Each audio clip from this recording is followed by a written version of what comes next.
తిరుమల శ్రీవారిని కేంద్ర మంత్రి రామ్మోహన్ నాయుడు, మాజీ MP Galla Jayadev, MLA Gummanuru Jayaram, MLC Bhumireddy Rambhupal Reddy వేర్వేరుగా దర్శించుకున్నారు. దర్శనం అనంతరం రంగనాయకుల మండపంలో వేద పండితులు వేద ఆశీర్వాదం అందించారు.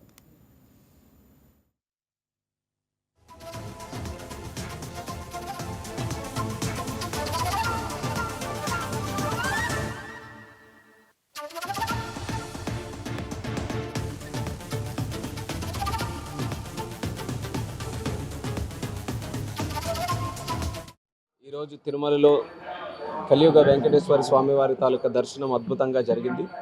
నాతో పాటు మాజీ పార్లమెంట్ సభ్యులు గల్లా జయదేవ్ గారు, అలాగే మినిస్ట్రీ ఆఫ్ సివిల్ ఏవియేషన్ నుంచి మా సెక్రటరీ, అలాగే airport authority of India chairman, అలాగే మా తాలూకా అఫీషియల్స్ చాలామంది ఈరోజు దర్శనం కోసం రావడం జరిగింది. మరి ముఖ్యంగా దర్శనం ఒక విశేషం అయితే, దర్శనంతో పాటు మొన్ననే రాష్ట్ర ముఖ్యమంత్రి వర్యులు చంద్రబాబు నాయుడు గారి చేతుల మీదుగా లాంచ్ అయినటువంటి ఇంటిగ్రేటెడ్ కమాండ్ కంట్రోల్ సెంటర్ ఏదైతే కొత్తగా ఇక్కడ ఎస్టాబ్లిష్ చేశారో దాన్ని కూడా మేము పర్యవేక్షించడం జరిగింది. మేము కూడా మినిస్ట్రీ ఆఫ్ సివిల్ ఏవియేషన్లో ఒక కమాండ్ సెంటర్ ఏర్పాటు చేయాలని ఎంతో కాలం నుంచి మేము కూడా ఒక ప్రయత్నం చేస్తున్నాం. మాకు కూడా ఈరోజు చాలా ఉపయోగపడే విధంగా బ్రహ్మాండంగా ఈరోజు ఇక్కడ కమాండ్ కంట్రోల్ సెంటర్ చేశారు. దానికి టీటీడీ వారికి హృదయపూర్వకమైనటువంటి అభినందనలు తెలియజేస్తున్నాం. ఎందుకనంటే అలాంటి కమాండ్ కంట్రోల్ సెంటర్ ఏర్పాటు చేయాలనంటే కొన్ని సంవత్సరాలు పడుతుంది. కానీ భక్తులు కలిసి, ఎన్ఆర్ఐస్ కొంతమంది అందరూ కలిసి ఇక్కడ ఉన్నటువంటి పరిస్థితులు గమనించి ఈరోజు ఉండే టెక్నాలజీని, ముఖ్యంగా ఏఐని వాడుకొని భక్తులందరికీ కూడా తక్కువ సమయంలో మంచి ఫెసిలిటీస్తో స్వామివారి దర్శనం చేసుకునే విధంగా, ఇబ్బంది లేకుండా చేసుకునే విధంగా ఈ యొక్క కమాండ్ కంట్రోల్ సెంటర్ ఏర్పాటు చేయడం అనేది చాలా గొప్ప ఎడిషన్ మన తిరుమల తిరుపతి దేవస్థానంకి. మేము కూడా ప్రత్యేకంగా ఈ యొక్క మోడల్ స్టడీ చేస్తాం. ఏ టీమ్స్ అయితే దీని మీద వర్క్ చేసాయో వాళ్ళతో కూడా ఇంటరాక్ట్ అయ్యి, దేశంలో మీరు చూస్తున్నారు ఎయిర్పోర్ట్స్ కానీ ఏవియేషన్ తాలూకు సెక్టర్ ఏ రకంగా గ్రో అయిందని. 2014 నుంచి ఈ రోజు వరకు చూసుకుంటే 74 నుంచి సుమారు 165 ఎయిర్పోర్ట్లు ఈరోజు దేశంలో ఉన్నాయి. మన ప్రధానమంత్రి నరేంద్ర మోదీ గారి తాలూకు ఆధ్వర్యంలో fastest growing sector in the country ఈరోజు సివిల్ ఏవియేషన్ ఉంది. అలాగే భవిష్యత్తులో మరొక 20 సంవత్సరాలు కూడా ప్రతి సంవత్సరం 10% గ్రోత్ రేట్తో ఈ యొక్క సెక్టర్ ముందుకు నడవబోతుంది.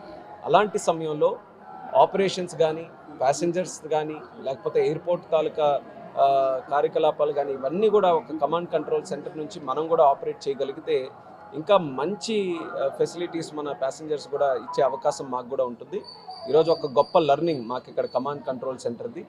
అలాగే ఈరోజు ప్రత్యేకంగా ఈ యొక్క దర్శనం కూడా చాలా చక్కగా చేసినందుకు మన వెంకయ్య గారికి కూడా ప్రత్యేక ధన్యవాదాలు తెలియజేస్తున్నాం. దగ్గరుండి చాలా చక్కగా ఈ యొక్క దర్శనాన్ని కూడా ఏర్పాటు చేశారు.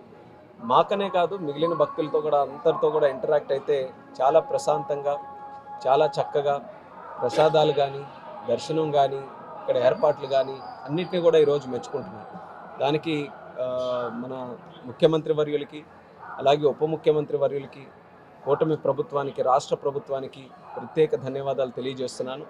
ఒక పవిత్రతను కాపాడుతూ మన సంస్కృతి, సాంప్రదాయాలు, మన దేవాలయాలు ఇవన్నీ కూడా కాపాడడం, దాన్ని ప్రొటెక్ట్ చేయడం, దాన్ని యథావిధిగా ఆ యొక్క శాంక్టిటీని మెయింటైన్ చేసి ముందుకు నడిపించడం అనేది ప్రధానమైనటువంటి బాధ్యత ప్రతి ప్రభుత్వానికి.